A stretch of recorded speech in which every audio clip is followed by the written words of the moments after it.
Good morning. Nice to begin the week with you here on 3+U. Remember that old song, Just Another Manic Monday? Hopefully you had a great weekend and your Monday is off to a good start. But if you are in a little bit of a crisis mode, I've had several few days where life has been kind of up and down and topsy-turvy. Our first guest this morning has had his own similar experience. In fact, this morning we pick up where we left off last month with Bryan Beasley from the Beasley Agency. If you have had car issues lately, Bryan can relate, and in fact your own personal story with your 2 car accidents continues now, right? Yes, yep. So let me see if I can remember this right. Last month when we talked, you had been involved in an accident where you were kind of sandwiched in the middle of a few cars, right? That's somebody right. stopped short and then somebody sort of rear-ended you, but I think it totaled your car. It did, yeah. Then your son was involved in essentially kind of a hit and run. Yes. Is that right? That's right, yep. And in both cases, you've ended up dealing with an uninsured motorist issue? The first case was my son, and the person took off, but they were insured.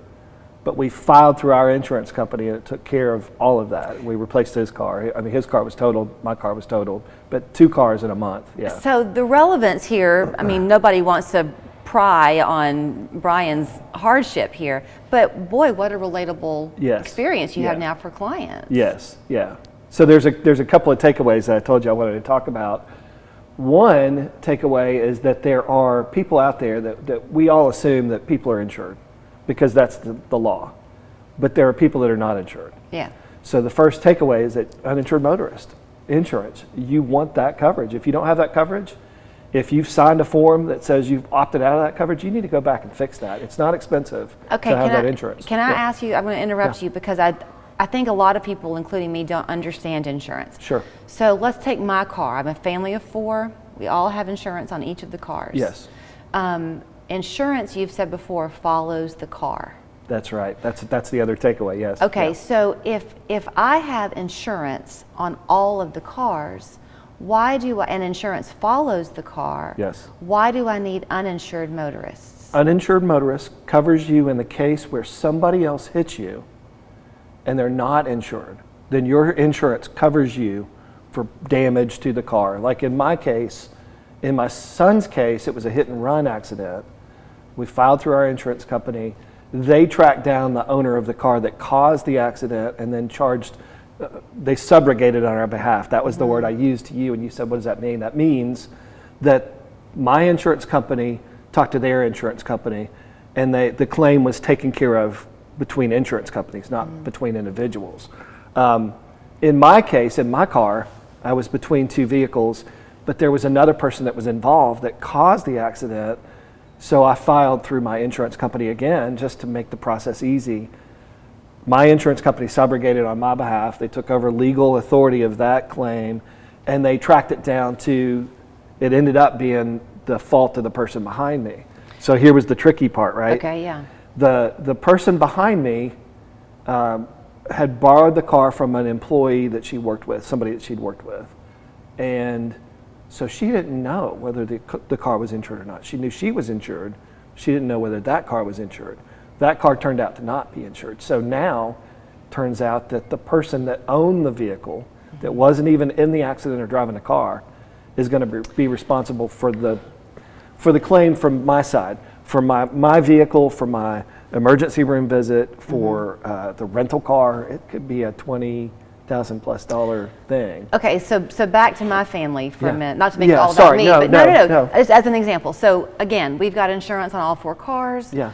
Let's just pretend I don't have uninsured motorists, because to be honest with you, I don't know if I do or not. You probably do. I hope I do. Yeah. If I did not, then the insurance policy I do carry is only covering in the event that I'm at fault. That's right. Okay, so Yes. some people probably think, well, I've got my car insured, no matter what happens, I'm covered, but that's not the case. Oh, there's so many. So I'll break it down for you, Yeah. right? There's 2 different parts on the first part of your policy that you're covering. That's the liability coverage. Okay. And you're covering bodily injury, usually, like I started 100,000, 300,000, 100,000 per incident, 300,000 per occurrence. And then you're covering property damage. So those two parts are if you hurt somebody, if you hit somebody and you hurt somebody. And you want to make sure that the state limit is $25,000 per incident, $50,000 per occurrence. You want to make sure that those are at the right level. Because if you hit somebody and you hurt them, and they have to be life forced to Erlanger, or they have to be taken away by emergency. If they're injured, you don't want it on your conscience that your insurance isn't going to pay enough, and that your coverage isn't enough. That could come back on you. Those are two things. So the state limit is $25,000 to $50,000. So if that's the limit, then what do? You have an additional coverage? You want to up your limit so that you're covering. You're covered enough. I'm going to jump around for a minute. Yeah. On the liability, collision. Yes. On the collision side of things. Yes. Can you pick and choose how much coverage you have on collision? And here's the reason I'm asking. My younger daughter heads off to college in a week. So that's ripe for the pickings on what's going to happen. Yeah, because she's in Nashville, right? So Thanks a lot more traffic, and and she's new in town, right? She doesn't know her way around. Well, or other people parking next to her in the lot, all types of things. That's right. So do you? So on collision and comprehensive and collision are the two other important coverages that most people have, and those you choose the deductible amount. Okay. So that's the amount out of pocket, but it covers you in the event of an accident. So here you and I are having this conversation, and his office is in Dayton, but he lives in Saudi, and he'll come to you and all that kind of stuff. Yeah. When you're sitting down with people, do you try to first, if they want you to anyway, just kind of talk about how they live their life? Yes, that's part of the investigative. The interview, right? Yeah. To make sure that I understand that all the bases are covered, because there's different things that people need. With car insurance, it's pretty, I'm kind of writing the same coverage almost every time. Mm-hmm. But if you own a business, you want to up your limits of liability to a level where you're not going to get sued, or your business isn't going to get taken away from you because you have an accident and hurt somebody. Right. Accidents aren't on purpose, they're accidents. That's why they're called what they're called, right? Right. But that's part of what we do. At your agency, if somebody comes to you, maybe they began the conversation with you for car insurance, hearing you today. And then as they talk to you more, they say, well, gee, Bryan, what can you do for me on my homeowner's policy? Do you typically use the same company for both? Or can it be a hybrid depending on the need? It depends on the need, for sure. And it depends on what the circumstance is with the home.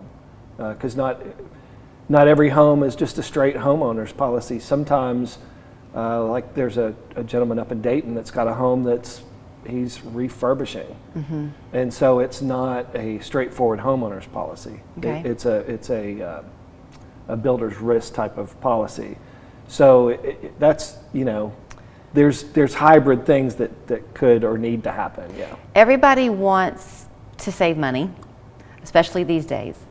But do you get what you pay for when it comes to insurance? Do you need to be careful about? Yeah, as far as, when you look at the top 10 or 12 insurance companies, your coverage is going to be good, right? And that's what you're looking for. The difficult part is when you go to some of these side agencies or to straight online policies and you really don't know what you got. I was telling you about my friend who had an extra vehicle and he drove it and got hit by somebody and he didn't have uninsured motorist. He did the policy online and then shifted it to me, right? And he didn't have coverage, uninsured motorist coverage. Mm-hmm. So whatever damage happened to his vehicle, it's not covered. Right. Because those people didn't have insurance. Yeah, the little bit of money that you might save a month, you sure do wish you hadn't tried to save it if you have a claim that goes and it's not that unfulfilled. Expensive. So, going back, like uninsured motorist covers you in the event that you have an accident with somebody else and it's their fault and they don't have coverage, sufficient or otherwise, to pay for your car to be fixed. If people want to get in touch with you, they can call you? Absolutely. Call me, email me. Okay, here's his phone number, 428-9222. It's the BeasleyAgency.com online. If you go online, I'm sure you can find the contact information if you want to shoot him an email. But he's as charming in your living room as he is on our set here on 3+U. And I really am sorry you had to go through this, both you and your son, but I'm glad y'all are okay. Yeah. Thank you. So we can laugh a little bit on this Monday. It's our dad joke of the week. Always we bring that to you on Monday. Brian loves it when he gets to be here for the dad joke. So here's Jason with this week's corny installment. Your dad joke of the week, brought to you by West Yellowknife Trading Post.